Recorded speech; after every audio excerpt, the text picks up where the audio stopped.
quisiéramos darles a todos la bienvenida a esta charla inaugural con la que se va a dar inicio a un curso muy especial para la escuela de posgrados y para en general el programa de Historia del Arte aquí en los Andes, que es una introducción al arte japonés. Entonces, nuestro profesor invitado es el profesor Yukio Lippit de Harvard, y él va a dar este curso durante 3 semanas, donde nos va a mostrar cómo el bagaje de esa cultura que, como hemos visto por el edificio en el que estamos, está permeando Bogotá y está permeando Colombia. Entonces queríamos agradecerles a todos por su asistencia y a todos nuestros invitados especiales. Muchas gracias por estar acá el día de hoy. Tengo que hacer un anuncio parroquial antes de empezar, y es que aquellos estudiantes que estén inscritos en el curso de arte japonés, había una lista dando vueltas. Si no se inscriben en esa lista, por favor, al finalizar la conferencia, búsquenme y los van a hacer porque es para la asistencia. Entonces, por el momento, le voy a dar la palabra a Patricia Sanamia, decana de la facultad, y pues muchas gracias. Muchas gracias. Bienvenidos, bienvenidas a todos y todas, muy especialmente señor Yoko Hayashi, consejero de la Embajada de Japón, señora Keiko Sakihara, primera secretaria de la Embajada de Japón en Colombia, profesor Yukio Lippit, muchas gracias por estar aquí, profesores, estudiantes, invitados especiales. Realmente para nuestra Facultad de Artes y Humanidades es un placer darles la bienvenida a esta conferencia inaugural, los templos Ise y el metabolismo de la arquitectura japonesa. Es un evento inaugural de un curso de verano que hemos venido ofreciendo como parte de un programa de arte no occidental que ha apoyado la Fundación Getty a través de la beca Connecting Art Histories. En esto quisiera agradecer muy especialmente a la directora de nuestra escuela de posgrados, María Clara Bernal, quien fue la persona que realmente consiguió esta beca y este programa que nos ha permitido establecer un espacio de conocimiento que amplía los límites de la historia del arte en Colombia, con profesores invitados que han dado cursos sobre, por ejemplo, fotografía africana, que estuvo a cargo de Steven Nelson, de UCLA, arte afro-brasilero, que estuvo a cargo de Juliana Ribeiro, de la Universidad de Campinas. Próximamente también el curso de arte mural de la India, a cargo de Kavita Singh, de la Universidad de Nueva Delhi. Esto ha sido muy importante para nosotros, nuevamente como parte de la filosofía del programa y del capital, es la idea de que vivimos en un mundo globalizado, conectado, que hay muchas formas de establecer conexiones y también de reconocer que la tradición del arte colombiano pues comparte herencias africanas, asiáticas, europeas y por supuesto transversales a todo el continente americano. Así que cada vez le apostamos más por un arte interconectado y esperamos que sea uno de muchos eventos en particular con el Japón. Vamos a aprender mucho y queremos que esto realmente empiece a formar parte de nuestro currículo en el largo plazo. Estos son los cursos de verano de iniciación en los que logramos tener a estos profesores tan especiales y reconocidos en nuestro campus y queremos que así sea de aquí en adelante. Quisiera también introducir al profesor Lippit, quien es profesor de Historia del Arte y de la Arquitectura en la Universidad de Harvard, donde también se desempeña como director del programa. Se especializa en la pintura japonesa medieval y en la modernidad temprana. Entre sus publicaciones numerosas se encuentran Painting of the Realm, The Kano House of Painters in 17th Century Japan, del 2012, que recibió el Charles Rufus Morey Book Award y el John Whitney Hall Book Prize. También Of Modes and Manners in Medieval Japanese Ink Paintings, Seishu Splashed Ink Landscape of 1495, The Artist in Edo Irresolution, The Paintings of Yoshiaki Shimizu, Japanese Zen Buddhism and the Impossible Painting, Sotatutsa, Making Waves, también con James Ulak, entre muchas otras publicaciones. También nombró una última, Awakenings, Zen Figure Painting in Medieval Japan, con Gregory Levine. Nuevamente, muchísimas gracias, profesor Lippit, por estar acá. Finalmente, quisiera agradecer, además de la Embajada del Japón, a la Escuela de Posgrados por todo lo que ha hecho aquí, también al centro de Japón, especialmente a su coordinadora, la señora Kayoko Ushio. Entonces, sin más, arigato gozaimasu.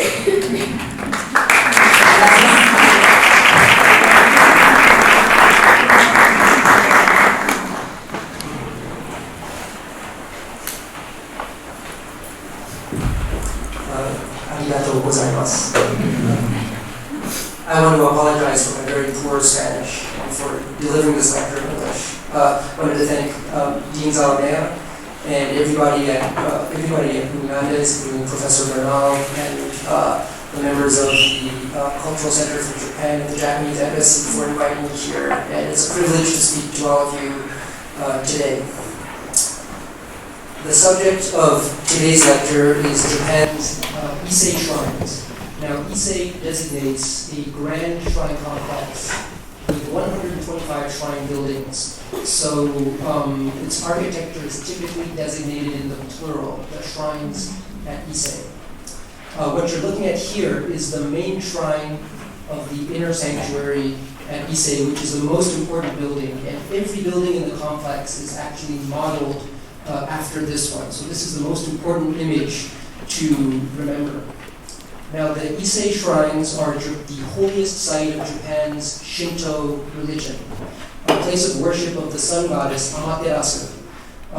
For much of its history, Amaterasu was not only considered the most important deity, the most important agricultural deity in Japan, and I should add that there were many such deities, but was also the ancestor of the imperial lineage, which meant that the imperial family was one of the entities that oversaw the maintenance of the Ise shrines. Now, at the same time, historically, the Ise shrines were the most popular pilgrimage destination in Japan, and prayers that were given at Ise were believed to bring good fortune to those worshippers. So, because of their dual status as both imperial shrines and as popular pilgrimage shrines, the Ise shrines have had a very, very important role to play in Japan's history. Now, after World War II, the shrines became severed from their association with the government and resumed their status as a popular pilgrimage destination. So every year they receive around 7 million visitors to the shrines. And here you're looking at a photo from New Year's Day in 2005 or so, where you see many Japanese visitors to the shrines. And I would say during the first 3 days of the new year, around 3 or 4 million people come to the shrines alone. Now, among other things, the architecture of the shrines is associated with the most ancient cultures of building in the Japanese archipelago. And the style of building found there is understood to be the most influential style of architecture for Japanese shrines. During the 19th and 20th centuries, architects and theorists in Japan devoted considerable thought as to how to define the national architecture of Japan, and they turned to Ise for conceptualizing this national tradition.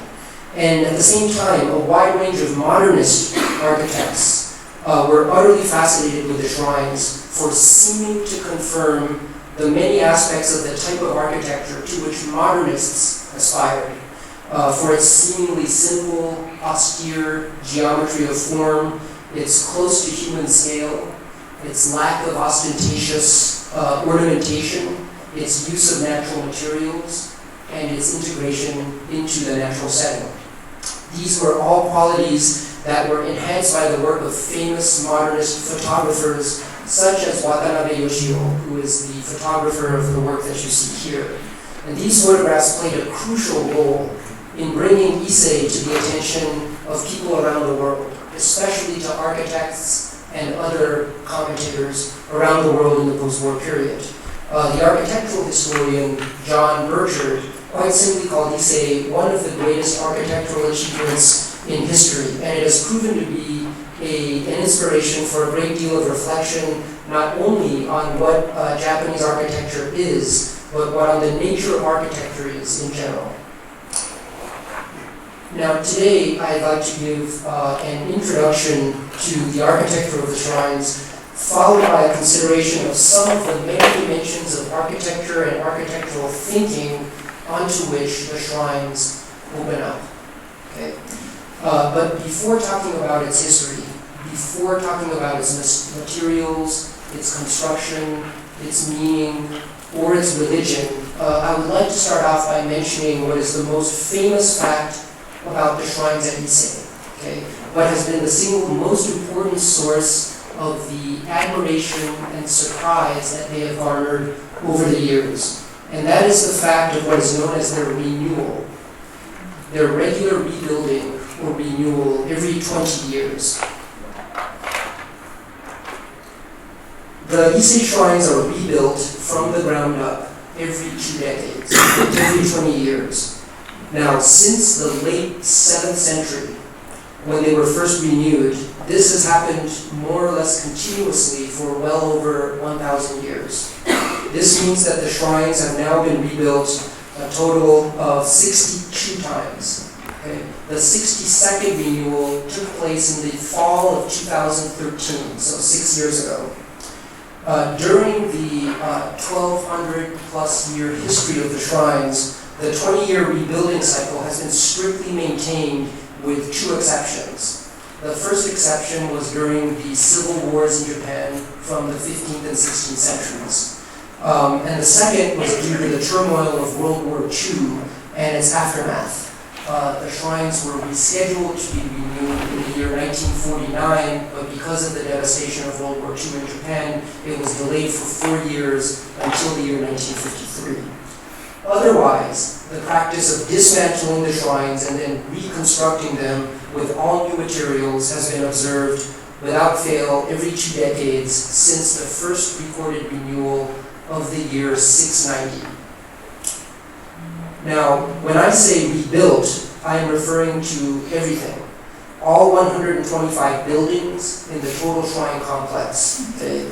Large and small structures, the gilt bronze fittings on the architecture, all of the ancillary buildings, the storehouses, the treasuries, the Uji Bridge, the gates, everything. Not only is the architecture rebuilt, but so are the shrine treasures that are stored within each building. Even the tools that are used in the rebuilding process by the carpenters are remade on every occasion of renewal. Now, the sheer scale and dimension of this enterprise is staggering when you hear the numbers. The entire process takes 8 years. Okay? That means that the most recent renewal in the year 2013 actually began in the year 2005. During the course of this 8-year span, there are some 32 ceremonies that mark various stages, from the felling of the first tree to the transportation of timber through the various communities of the archipelago from the forests of central Japan to the Ise region, to the purification of the site, the raising of the first pillar, and finally to what you see here. This is the final ceremony that marks the official renewal of the shrines, which is the transfer of the sacred regalia from the main shrine of the old Ise building to the new generation of buildings. And it takes place at midnight in darkness in a very dramatic ceremony. The regalia within the shrines include 3 sacred objects: a sacred mirror, a sacred sword, and a sacred jewel. And these have to be remade with every renewal. So what you are looking at here is a mirror from one of the previous incarnations of the shrine that has been deconsecrated and removed from the shrine, and now it is placed in a building. So it no longer functions as a religious object. It is now a museum object. For the architecture, some 13,600 trees are cut down every year, and around 25,000 bundles of miscanthus reed are harvested. About 80 carpenter studios are mobilized, 10 of which are in permanent residence around the site, and which amounts to many millions of specialized man-hours of labor to rebuild. The entire cost is somewhere around over 500 million US dollars, and I don't even know how to convert that into Colombian pesos. And these are usually raised in donations of very small amounts. So many civilians in Japan participate in the fundraising to complete the renewal process.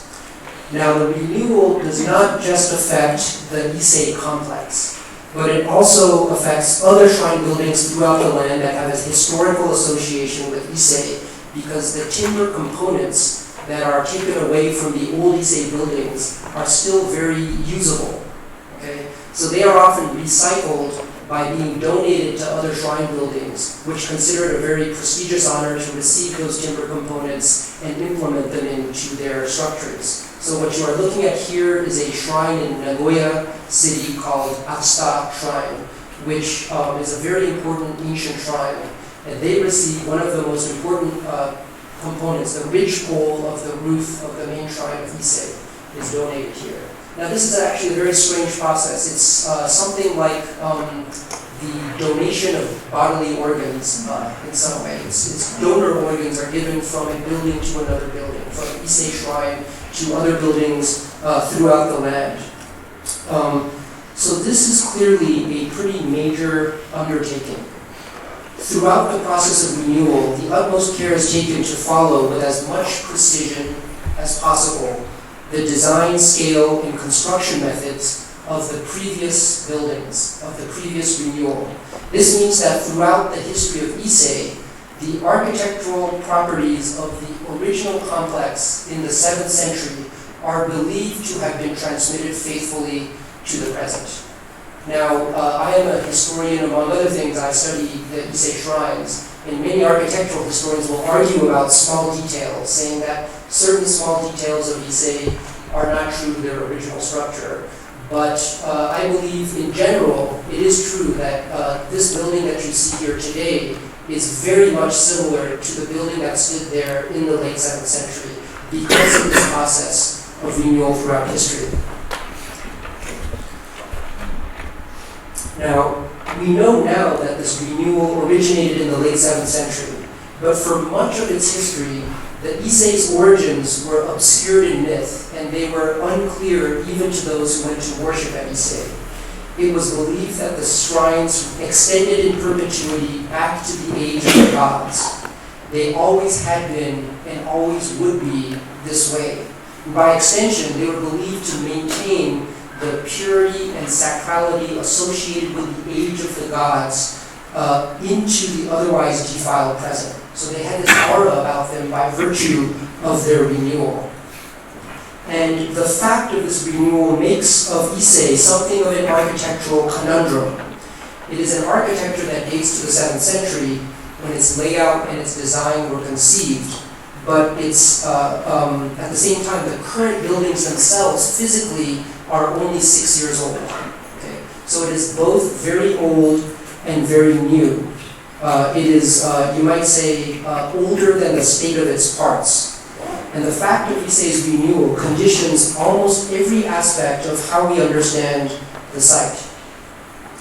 An important corollary to the fact of Ise's regular 20-year cycle of renewal is that upon every rebuilding, because of the nature of the materials and construction, the shrines begin to decay almost immediately. With the passage of even a few years, they begin to age in a manner that is quite visible. The wood changes color, the roof begins to show signs of rot, and the buildings in general acquire a patina, as you can see from this image here. What Ise emphasizes, as much as perhaps any other architectural monument in the world that I could think of, is that architecture has a metabolism. It is deeply embedded in the natural processes of decay, of cycles of entropy and regeneration. It is embedded in the temporality of the world in a way which is sometimes entirely at odds with the monumentality and the permanence in which architecture is usually conceived. Now, in fact, this is true of all architecture. All architecture has a metabolism. but perhaps Ise foregrounds this idea to an unusual extent. And this is one of the main points of this lecture, and I will explore this point furthermore in just a moment. But now I'd like to take first a closer look at the building before reintroducing some of the concepts of architectural thinking that are related to Ise. And so first I just wanted to show you a map of Japan and locate Ise here. Japan is actually a series of many islands that are shaped like a kind of crescent moon. But the Ise is in this peninsula here on the main island. It's kind of like what they call an earlobe to the main island of this peninsula. You can say Ise here in the corner. This is an important location for the shrines because, among other things, it means it's very close to the ocean, close to Ise Bay, which has for centuries been an important site for transportation and trade. And it is also an important transportation route for the timber components that are used to build Ise every year. And although it is close to the ocean, it is also very close to the forest. In fact, Ise is inside a beautiful primeval forest. It is important because the region is about 100 kilometers removed from a location known as the Asuka Basin, which is where the ancient Japanese capitals were established, and the imperial clan first established its power base in the 7th century. Okay.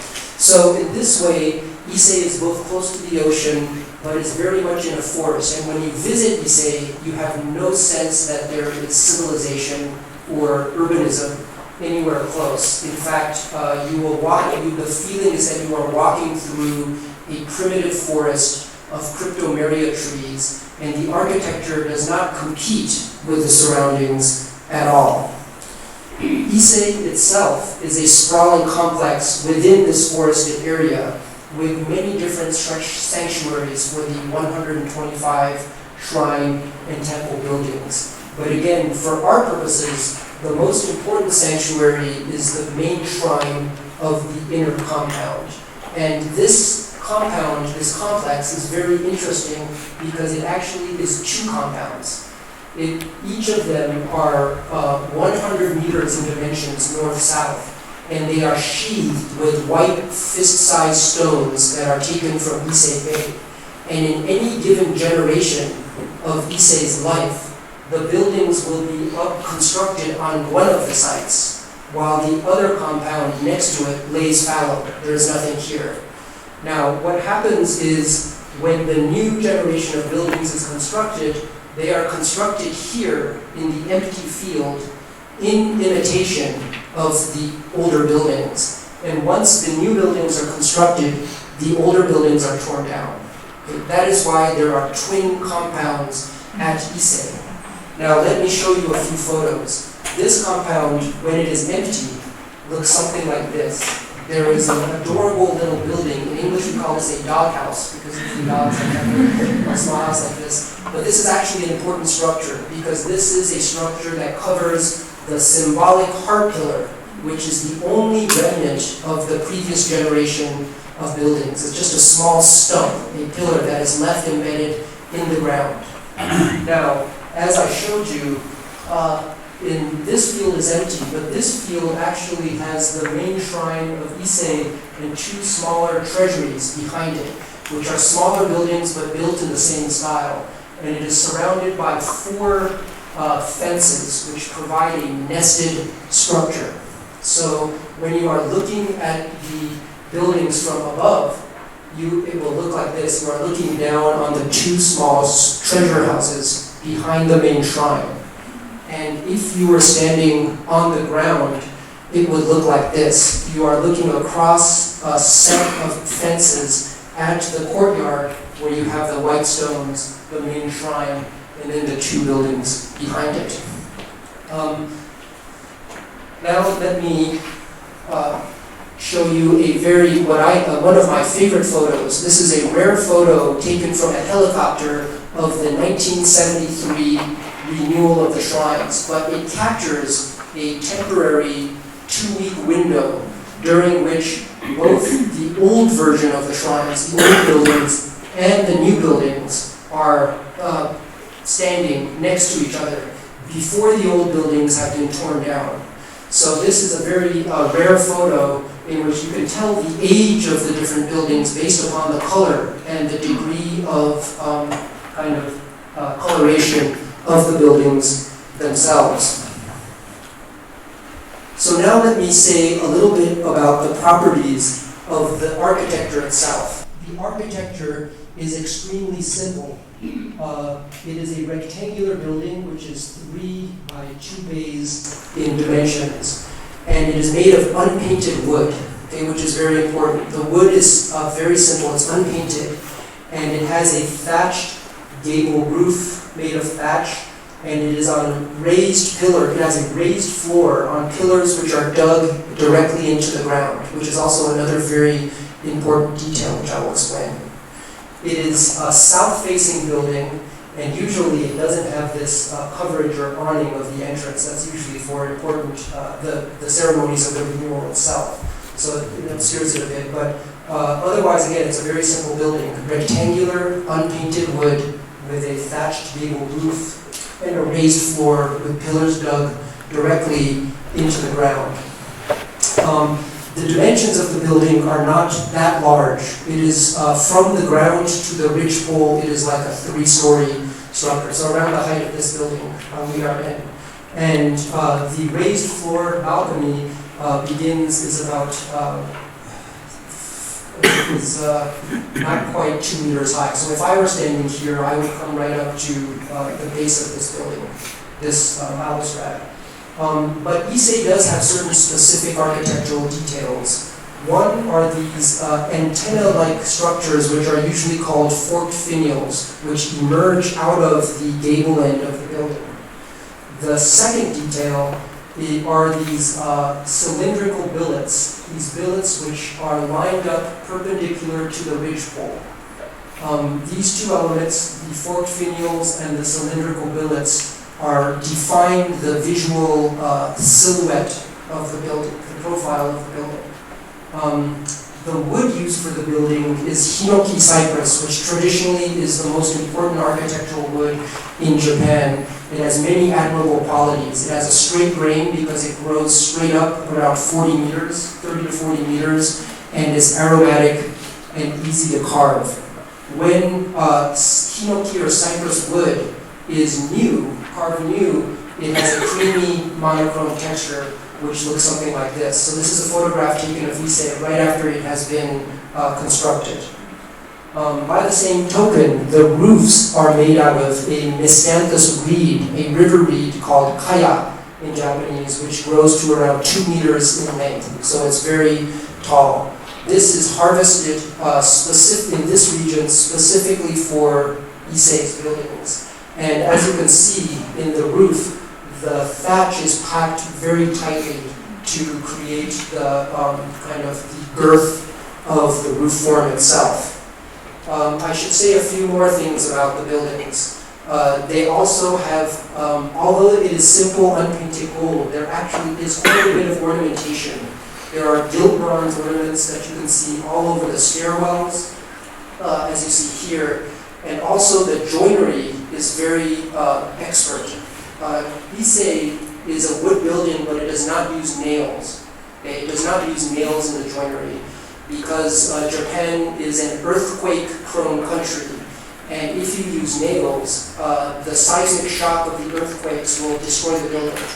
But somehow, if you do not use nails, the seismic shock is absorbed in the movement of the timber components in the joinery, thus preventing the building from being destroyed. This is a very important principle of Japanese architecture that is true of all wooden buildings, traditional wooden buildings in Japan. The joinery does not use nails.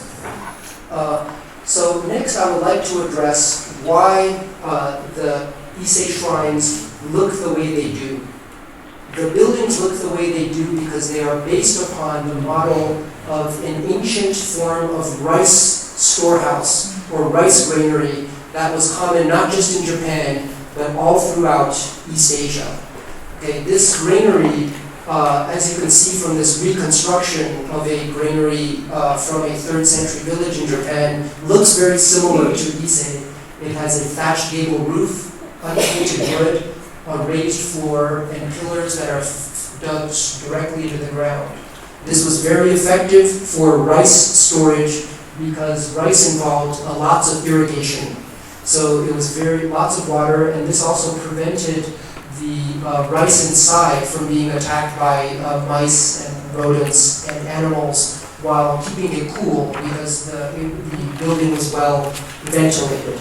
And in fact, you see buildings like this all throughout ancient East Asia, and the Ise shrines are clearly modeled upon the buildings as you see from this comparison, which makes a lot of sense because in ancient Japan, where rice was stored, the building in which rice was stored was a very important building, and eventually this type of building was sacralized as a shrine building itself. The ancient construction of Ise also explains certain particular details about the building. As you can see, this is an interesting print in which to think about Ise. This is actually a much later print from the 19th century by a famous Japanese artist named Hokusai. But here he's illustrating an imaginary mythological scene in which 2 Japanese deities who are the gods of architecture are building the legendary first building in Japan. Okay, the first piece of architecture in Japan. And it is a primitive structure, but as you can see from these 2 pillars, the 2 poles that are used to construct the gable end protrude outwards, and this is probably the origin of the forked finials that you find in Japan.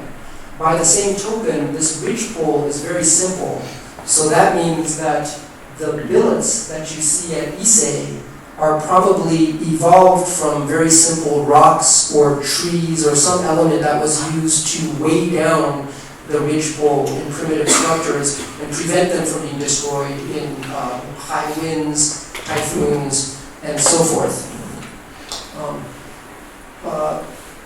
So here again is the comparison of these 2 buildings. Now let me say a little bit something about what we understand of the evolution of the Ise shrine. Now we know that in early Japanese religion during the Neolithic period, kami worship was very important.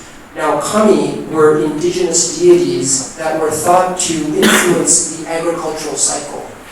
And they were what you would say in English, high-maintenance deities. They were always angry or irritable or jealous, and they had to be appeased through constant ritual. And in ancient Japan, members of the community, shamanesses and leaders, would go out to a sacred site where it was believed they could meet the kami deities and give offerings to them. Now these sites of offering to kami deities were oftentimes the most beautiful sites in nature. There were waterfalls, very ancient trees, interestingly shaped rocks, and these were usually marked with something like a straw rope that you see here, and in this image of a rock actually out in Ise Bay, these very famous twin rocks in Ise Bay that you see here. They are also marked by a kind of gate known as a tori gate, which you find still in any Japanese shrine today. Now, originally, the sites of worship for kami deities were open-air compounds that were very informal, but it's believed that over the course of the 6th and 7th centuries, Ise was formalized into a monumental structure from these informal open-air sites. So that means that originally there was probably nothing here but a boundary marker, but eventually that was formalized into the compound that we know today. And this is interesting because we know a little bit about the history of 7th century when the shrines were formalized, and this was a crucial period in the history of Japan, of the Japanese archipelago itself. As I mentioned earlier, in this area, the Asuka Basin, there were many wars that centralized power and eventually gave authority to the in what would be known as the Yamato or imperial clan. There was a famous civil war in 672 in the establishment of a very powerful emperor named Tenmu, who was probably responsible for formalizing Ise Shrine compound. This is also the period when the name Nihon, from which Japan derives, first came to be used. And it is likely that the 125 deities that are worshipped at Ise were kind of a compromise of a political alliance, the result of a political alliance between the imperial clan and other clans with which it was either fighting or working with in order to gain power. So the first formalization of the Ise compound and its first renewal in the year 690 is related to the political circumstances of Japan in the 7th century and actually to the birth of the Japanese nation then. And I wanted to show you this photo, which I like very much, which is at a moment before the renewal when many different logs of cypress trees are being floated through riverways or transported overland to Ise Bay, where they are collected and harvested in the manner that you see here, and eventually they are brought inland and dried out for 5 years before they are used in the construction of the Ise site itself. So Ise has an interesting history and is very closely tied to the birth of the Japanese nation in the 7th century.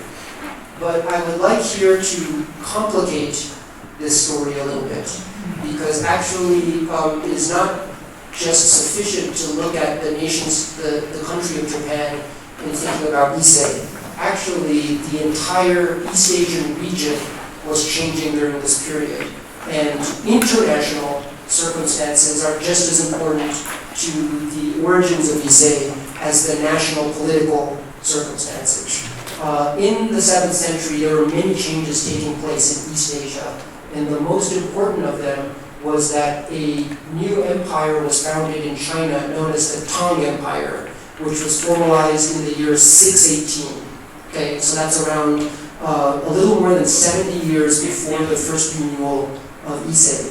Now, the Tang Empire constituted an empire of a scale and authority that was previously unwitnessed in East Asian history and was immediately perceived as a threat to other East Asian nations, including the Korean Peninsula, where the Silla dynasty was formed in the year 668, and of course in Japan, where the Yamato clan formalized itself as an empire. In fact, both the Silla dynasty and Japan's new imperial dynasty modeled themselves on the Tang Empire, and they adopted its laws, its tax codes, its script, and ultimately some of its architectural ideas. And although we think of Ise as a quintessentially Japanese structure, in fact there is a great deal of Chinese influence. For example, the axial symmetry, the north-south axial symmetry of the compounds is a feature that is common to Chinese architecture, especially palace and temple architecture. This is probably very new to Japan in the 6th and 7th centuries. In addition, this gilt bronze ornamentation that you see on Ise is probably also a feature of Chinese architecture. And finally, probably the very concept of ancestor worship. If you remember, the goddess that is worshipped here, Amaterasu, is considered to be an ancestress of the imperial lineage.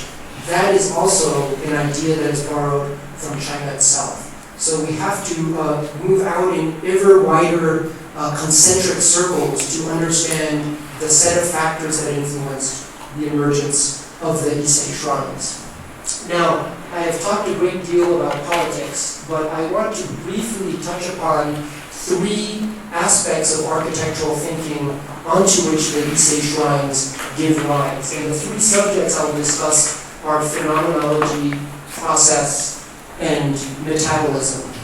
Well, what are these concepts? Let's begin with that of phenomenology. which is the idea of considering what it is like for the visitor to visit Ise.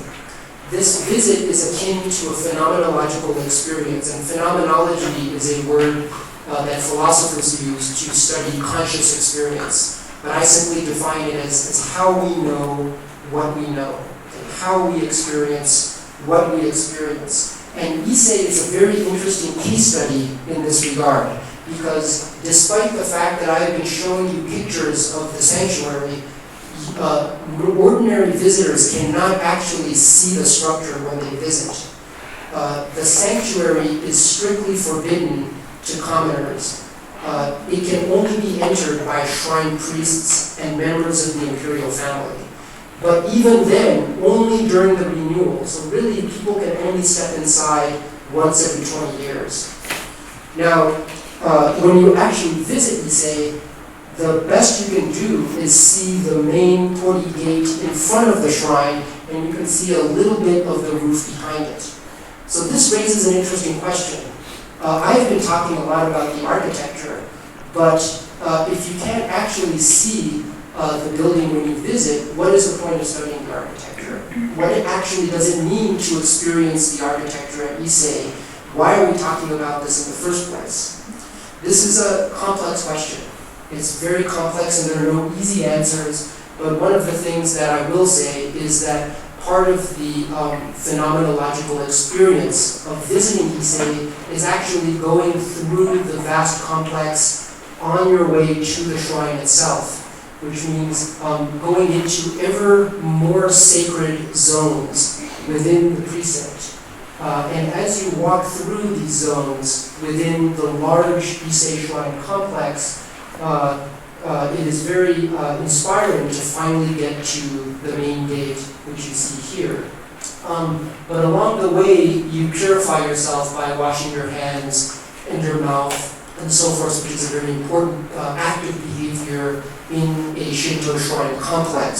So your own bodily modes of comportment are influencing the way in which you experience the zoning of the complex. In addition, you can see fragments of the main shrine as you walk around it. You can't see the entire structure, but you can see glimpses of this. In fact, this is a photo I'm very proud of because I climbed a tree a few years ago. It's very dangerous, very precarious. But I climbed a tree and took a photo of just the rooftops and the billets in order to show audiences how one can actually glimpse the shrine complex. And also, what's interesting is as you go through the complex, you see other buildings which are essentially the same style as the main shrine. So they are avatars of the main complex. And you even see, come across situations like this in which you have twinned compounds for smaller shrines at Ise, where you have the old buildings standing and you have the doghouse, the soon-to-be new building in an empty field next to it. And this is a very, I think, wonderful photo because it captures the kind of present and future tense of the Ise Shrine Complex in this way. This is really the essence of Ise. It is a building that is, and then a building that will be rebuilt again, of course, in the future. And so one of the interesting things about this visit to Ise is that it makes you appreciate the way in which the entire complex, not just the main shrine, is aging together slowly over the course of its 20-year cycle. And this process of aging, you come to realize, is the essence of Ise, that it is meant to decay and to age, and there is a truth or essence of life itself in that aging. And this is also interesting because it underscores the failure of modernist photography, such as this, to capture the essence of the architecture. Because these buildings are black, these photos are black and white, but they freeze in amber a moment of Ise, but they fail to capture the kind of aging process of the buildings that I have just described. So the framework within which these photographs present the Ise shrines is a very complex one. And this is even true of the very new photos, which have recently been taken for the 2013 renovation, which are beautiful. They are gleaming, brand new, brightly colored images, but they too capture Ise only at a specific moment in its aging cycle, and do not capture what I would argue is the essence of the shrine buildings, that they are caught in this kind of long process of metabolic change. In fact, it's more photos like this, which is deficient, but this is again taken by me, which captures Ise in different moments in the day as the sun is setting and so forth, because there you feel the workings of time as they are, the day, the rise of the new day and the end of the day, the sunrise and the sunset, and the cycle of time as it plays out on the shrine buildings themselves. So this idea of the phenomenology of Ise, is the phenomenology of architecture, is very interesting to consider through the case of the Ise shrines. Next, I'd like to talk briefly about what the Ise shrines say about the meaning of architecture, which I would argue is located not in the final structures, but in the process of building the shrines themselves. Normally, in architectural or art historical discourse, we consider the meaning of a building to be located in its final form.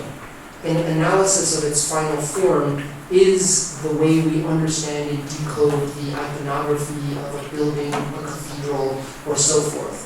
But actually, Ise, I would argue, is very different. It consists of an 8-year process, longer if you consider the fundraising, 32 ceremonies, and it's really these ceremonies that are the essence of the meaning of Ise. Many communities traditionally participated in the building of Ise because the cypress trees were taken from the Central Alps in central Japan. And this is a photo I like very much because it is from the 1909 rebuilding renewal of the shrines. And it shows how communities of woodcutters are cutting trees from the mountaintops in the Central Alps, and they are building temporary wooden scaffolding to slide the logs down the scaffolding towards the river, where they will be floated along the riverways of Japan to the Ise region. It was communities like this that actually felt like they were participating in some essential way in the process of building the shrine. And for them, it was a very important social process of building, one that made them feel that they were somehow participants in the ongoingness of the shrines. And even today, there are many communities that have ceremonies which are called log dragging ceremonies through the streets of the city when they are transporting timbers from the Central Alps to the Ise region. And here is a famous one that goes through the Miyagawa River, where you can see logs are being dragged, and essentially is turned into a kind of Shinto or religious festival for the people that are participating. So in this way, I would say that the meaning of the shrine, what Ise tells us is that the meaning of architecture can be located in the process of its construction as much as in the final form and how we read or analyze the final design of the buildings themselves. And the third concept or item of architectural thought that I would like to discuss in relation to Ise brings us back to metabolism. Okay? I have used this word to talk about, to describe the aging of the shrines.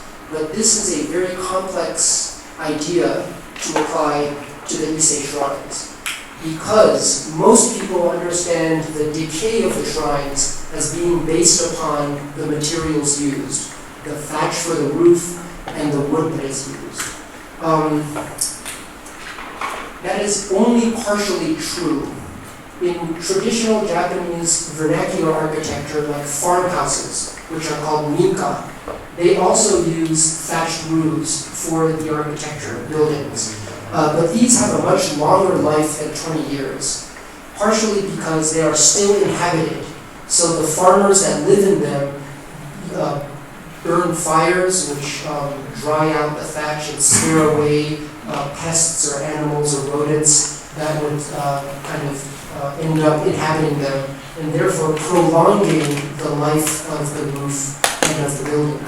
So if the building is inhabited, it slows down the metabolism of the architecture and gives the building a longer life. So one of the reasons that Ise decays more quickly is that it is uninhabited. But the more important point about Ise and its decay is that the pillars of the buildings are dug directly into the ground. This is the most important factor that results in their decay, because the bacteria from the soil eats away at the base of the pillars and causes them to be structurally unsound. Okay? Otherwise, the wood itself is very durable. In fact, good high-grade cypress wood, hinoki, will last well over 1,000 years if properly maintained. So the wood is very young when Ise is renewed. That is why it's recycled. This is a very interesting photo. This was taken in 1953 for the renewal of Ise by a Harvard architect named Walter Gropius, who was famous as a German Bauhaus architect in the pre-war period. He was the first outsider to be allowed to photograph Ise. And he loved this image because when you look at this, this is the dismantling of the old buildings for the renewal. You can see the inside of the wood, which has been protected from the weather, is very new, and the outside is weathered. But these strange conditions of the wood underscore the fact that they are still in very good condition. So what this underscores is that the decay at Ise is purposefully manipulated. It is designed in such a way to purposefully decay the base of the pillars and force a rebuilding every 20 years. Okay? It's not the nature of the materials, but it is the human act of design and construction that leads to the quickening of the metabolism of the architecture at Ise. And this is very important for this period, because actually in Japan in the 7th century, there were multiple different types of architecture that were being used, including a type of very advanced timber frame wooden architecture that had come in from Korea and China, which was used to build Buddhist temples from the 6th century onward. What I'm showing you here is an aerial image of Horyuji Temple from the late 7th century, a temple which is actually contemporary with the first generation of Ise buildings. As you can see, it looks very different because the construction is very advanced. The frame is wooden, but the frame is protected through three means. There are tiled roofs whose ends expand well beyond the wall plane, and the wood is also painted. Okay, so most importantly, the pillars of the wood are not dug directly into the ground, but they are laid on foundation stones which are raised above the ground, thereby protecting the base of the pillars from the soil and its bacteria. So in this way, the new advanced timber frame structure used to build temples in Japan, which is the influence of China and Korea, slows down the metabolism of the wood. Or you can say it allows the wood to live its natural life out in architecture, and in the case of Horyuji, it's over 1,300 years old, so it's a very old building. So these two buildings are contemporary. They were first built in the late 7th century, but Ise is built up to purposefully decay and be renewed, whereas this building is meant to endure for as long as timber frame architecture can endure. So this comparison of these two buildings underscores the different ways in which the metabolism of wood architecture can be controlled through design itself. So in conclusion, I'd like to say a little bit about what interests me the most about the process of renewal in Ise and how it relates to the meaning of architecture. I said that the meaning of Ise's architecture is related to the process of building, so it's social meaning. But that social meaning changes with every historical era. What's fascinating about Ise is that the building looks the same. It looks exactly the same as every previous incarnation. but its social meaning changes every time it is reborn based upon the contingencies of the new historical era into which it is reincarnated. Let me explain a little bit based upon the post-war period. In 1953, when the Ise Shrines were renewed, it had been only 8 years since Japan ended with a devastating loss in World War II, and its own cities were bombed in air raids by the Allied powers led by the United States. The United States occupied Japan until 1952, and Japan was a destitute country which was trying to rebuild itself, characterized by poverty. And amidst this state of affairs, when the Ise Shrines were rebuilt in 1953, it was considered symbolic of the rebirth of the nation itself. And if you read newspaper accounts of this period, it is remarkable the degree to which many people were inspired by this renewal. And in fact, many modernist architects rushed to witness the renewal of 1953 because it was also important for them that Japan have a dignified architectural kind of landscape in the wake of the ruin of World War II. However, in 1973, when we read newspaper accounts of the renewal of Ise then, the situation is very different because Japan was in a recession. There was something called the OPEC oil embargo. Many people in this room are too young to remember what that is, but in 1973, the Middle East countries, which tried to control the export of oil, and that caused prices to inflate dramatically. And this was a big concern in Japan, which received over 90% of its oil from the Middle East. And so people were very pessimistic about the economy. And in fact, there are some accounts in newspapers that state that it's probably impossible to continue the renewal of Ise. This is unsustainable given the direction of the economy. We should just give up. That was actually written in newspaper accounts. In 1993, Japan was experiencing better economic fortunes. It was the tail end of what's called the bubble economy. And in fact, this was a very prosperous time in Japan and a very different reception to the rebuilding of Ise. In fact, there was a museum that was built for Ise at the time. There was a lot of positive press coverage. And then it was very fascinating to witness the 2013 renewal, because there were many newspaper accounts and media accounts of Ise that talked about how Ise was unsustainable for the environment, and that ecologically one needed to build in more mechanisms to make it sustainable for the future ecology of Japan's forests and the world. But there were many other concerns that were associated with the rebuilding. An aging society in Japan, wondering to what extent Japan would be able to sustain the renewal of Ise in the future, given its aging population, and so forth. And so what that underscores is that the Ise Shrines are like a mirror of Japanese society, that they look the same, but the ideas and the concerns that are projected onto them in any given historical era reflect the concerns of that moment in history, of that moment in the history of Japanese society. In that way, Ise itself functions like a mirror. And it's interesting to consider to what extent Ise's meaning will change when it's next rebuilt in the year 2033.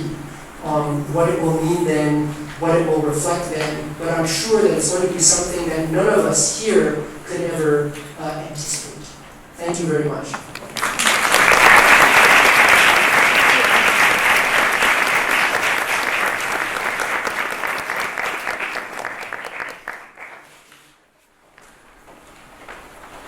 So I'm happy to take questions in either English or Japanese or Spanish with translation.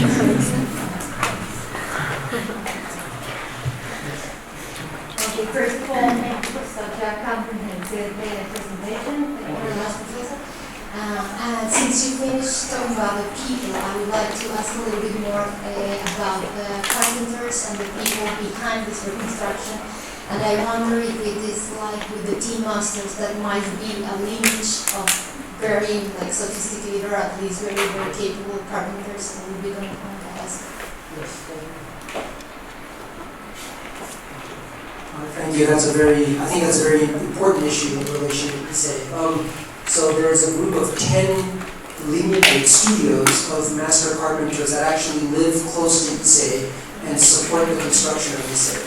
And as Japan has modernized in the 20th and 21st centuries, and its architecture, traditional architecture, continues to disappear, Ise has become a site for the transmission. Increasingly, with every passing year, it becomes more important as a site for the transmission of traditional carpentry knowledge and techniques. And in fact, the 20-year renewal cycle is very important for carpenters because in ancient times, it was believed that each master carpenter could work maybe twice on the renewal at Ise.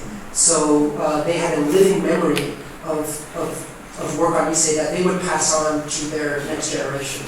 So the cycle of 20-year renewal was an important cycle for the transmission of artisanal knowledge. I visited and spoken with many master carpenters today, and they insist on trying to maintain as much as possible traditional methods and traditional carpentry techniques.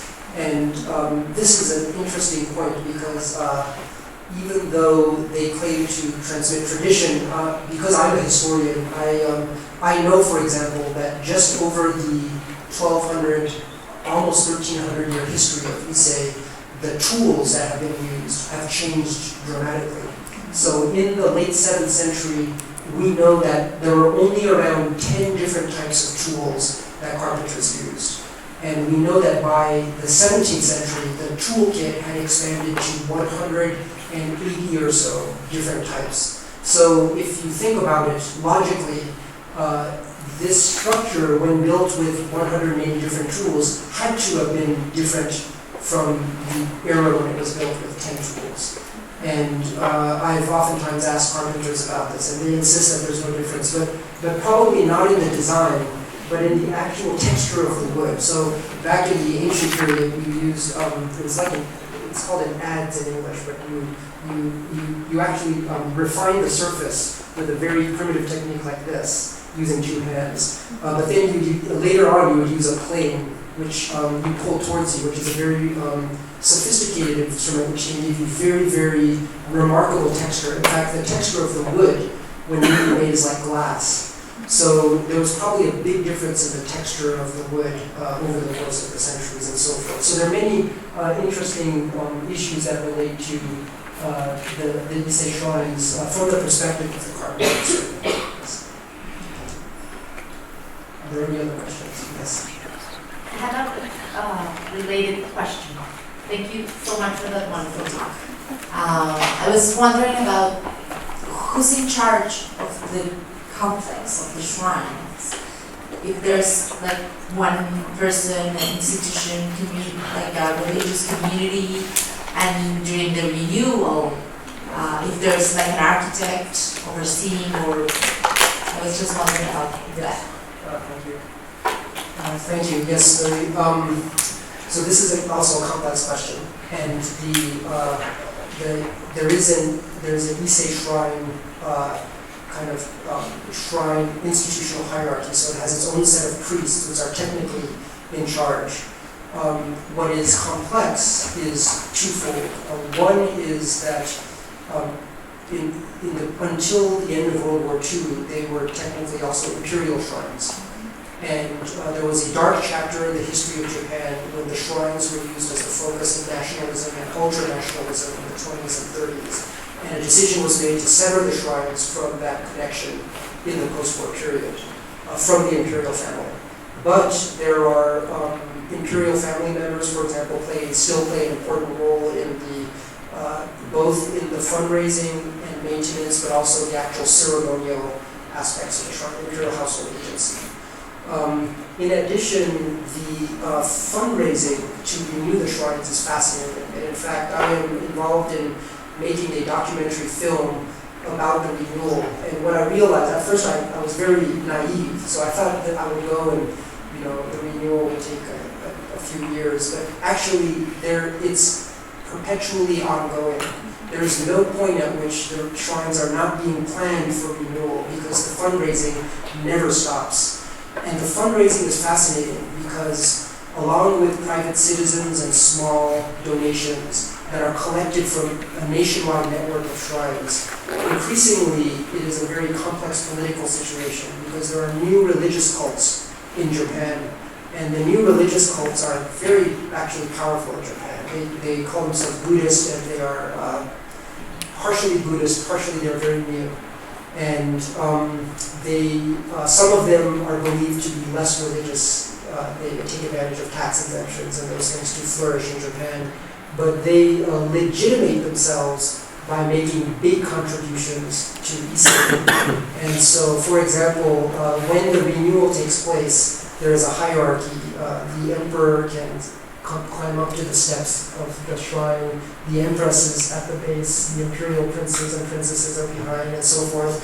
And then just outside the main shrine, there is seating for various dignitaries in Japan, politicians and others. And recently, members of new religious cults have been among the privileged audience that gets to witness the final acts of consecration of the main shrine and so forth. So the authorities technically with the shrine, but what really matters is who funds the renewal and who is allowed to claim that they have participated and donated the most in the renewal. So in the course of my own documentation of the Ise Shrine renewal, I've come to recognize increasingly that this is an important social aspect of the shrines that needs to be traced. Yes.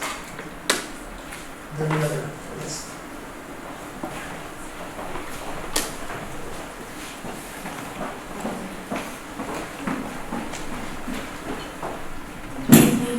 My question is that you mentioned that the duration of the shrines in reconstruction takes about 8 years in duration, but I wonder like if with new technologies it takes the same time or longer, or if it can take like shorter time, or if just like the cycle that it is.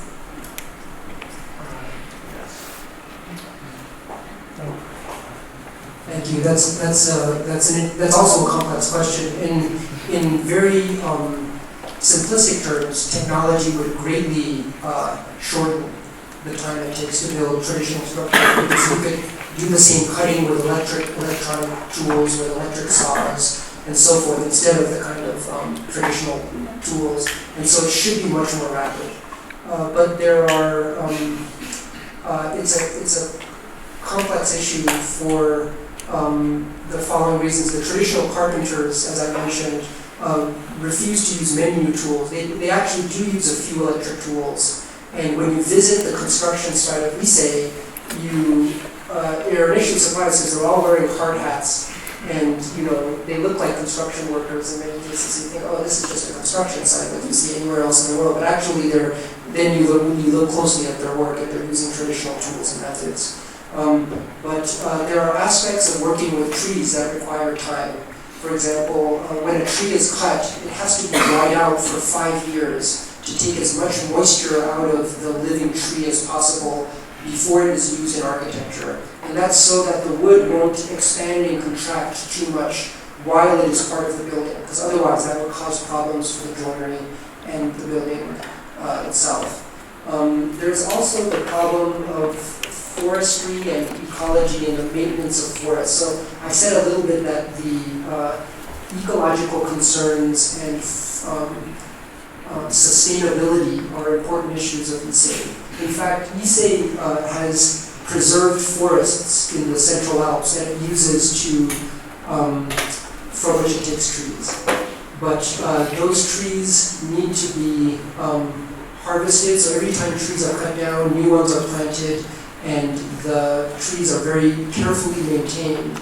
And that cycle of cutting and harvesting is very specific. It has to be slow and carefully maintained. So the 20-year cycle is actually is a good cycle for the forests, for the forestry and the life of the trees. But if that is quickened, if the building process is quickened, then that will have very dire consequences for the forests. So it's interesting how the the traditional carpentry techniques that are used to build Ise are part of a larger traditional life cycle that is used to kind of, so that man can live with the forests, so to speak. Yes. Yes. Well, first of all, thank you, and I wanted to ask you, while you were mentioning the components of the shrine, you talk about three sacred objects: a mirror, a sword, and a jewel. And well, of course, everything has like its lifespan, but these objects in concrete to wood, they won't decay as fast, I guess. And you say they replace them, so I want to know what is like the specific role they have. If there is like this, I don't know, like this contraposition, like this difference that is put on by putting these objects like as with the wood on. Yes, thank you. Yes, that's a good point. The sacred regalia of the shrines are oftentimes made of metal, and they could, of course, endure for very long periods of time. In fact, we have many objects that date from earlier centuries for Ise. They are not removed because they are decaying, but because they are associated with a specific incarnation of the wooden buildings. And the reason why this regalia takes the form that it does is because in Bronze Age Japan, this is a very archaeological answer, but in Bronze Age Japan, as with anywhere, bronze and iron implements were very prestigious. And so usually the chieftain of a clan would have very highly sophisticated iron swords or bronze artifacts, and that would be buried with them as a sign of their authority. And so when the sacred regalia were chosen for the imperial clan and for the gods of the imperial clan, it was natural to choose the most sacred iron objects at the time in the 7th century, which included the sword, the mirror, and then a carved jewel. And the carved jewel is not metalwork, it's actually made of something of a very precious stone. But it resembles jade, which in China was very prestigious. So hard stones like jade were very prestigious all throughout East Asia. They're very difficult to carve, especially to carve in curvilinear form. So that was kind of like metalwork. And these became the sacred regalia of the Ise shrines. And another interesting aspect of the regalia is that kami deities are not believed to have any essential form. They don't look like a person. They are completely formless.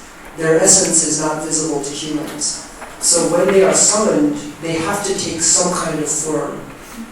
And it's believed that these objects, especially the mirror, was something into which a kami could be summoned. So the mirror was actually where the kami resided when you worship the kami.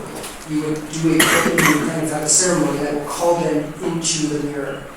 And when the buildings are renewed, it's believed that those mirrors need renewal as well because they're associated with the old life of the shrines. And so you forge a new mirror, which is a very sacred act, so there are many rituals involved in that as well. And then that is installed for the new life of the buildings. So although technically the metalwork is not going to decay, the function of the mirrors is considered old and useless once the 20 years are gone, and they have to be removed as a result.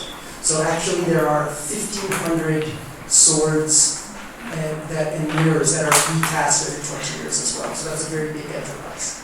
Are there any other? Yes.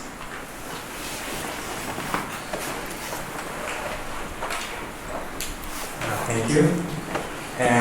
I wanted to ask, you mentioned that in the 7th century, all these empires being formed, it came like away from like the main continent, China and Korea, and then happened to Japan and influenced all this. But this concept of renewal, the materiality of the wood, letting it decay, it's unique to Japan, right? Has any influence on other buildings in neighboring countries? Like, all of this came into Japan, the geometry, but has anything come outside of Japan? That's a good question.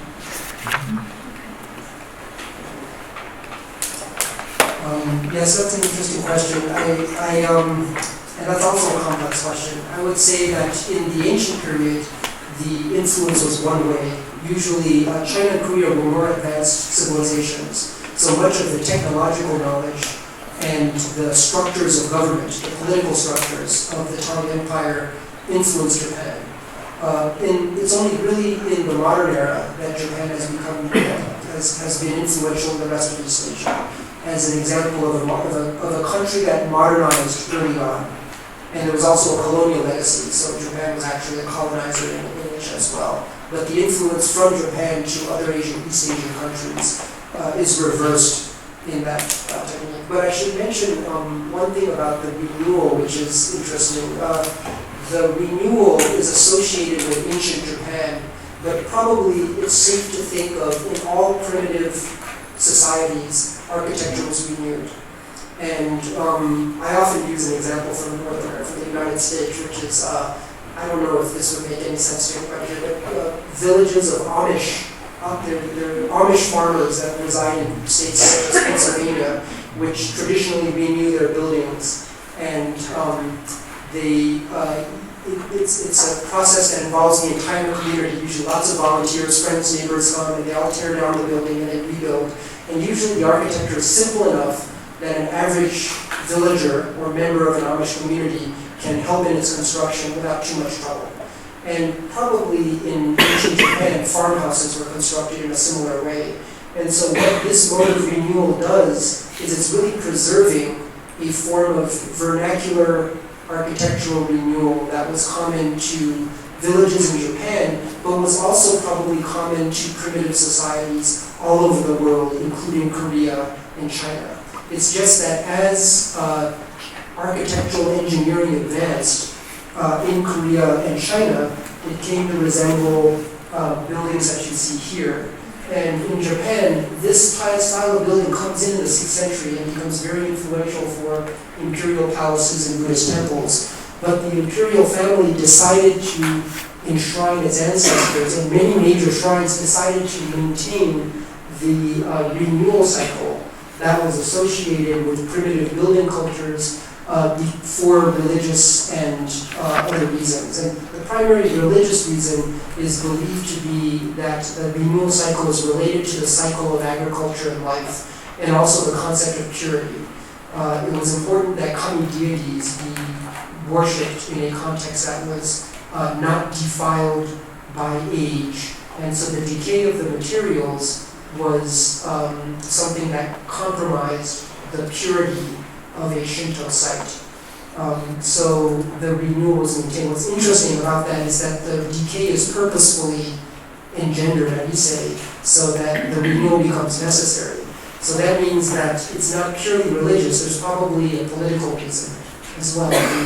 The imperial clan wanted to demonstrate its authority by renewing the shrine in front of everybody as an act of authority. Whoever rebuilds the shrine is a kind of leader in ancient Japan, and so that was part of the process as well. So the renewal is not a concept that was exported abroad, but it was probably always there in other societies, but simply only very specific communities maintain that communal renewal process into the modern era.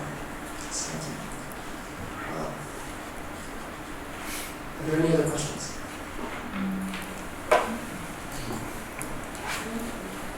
Great, thank you very much.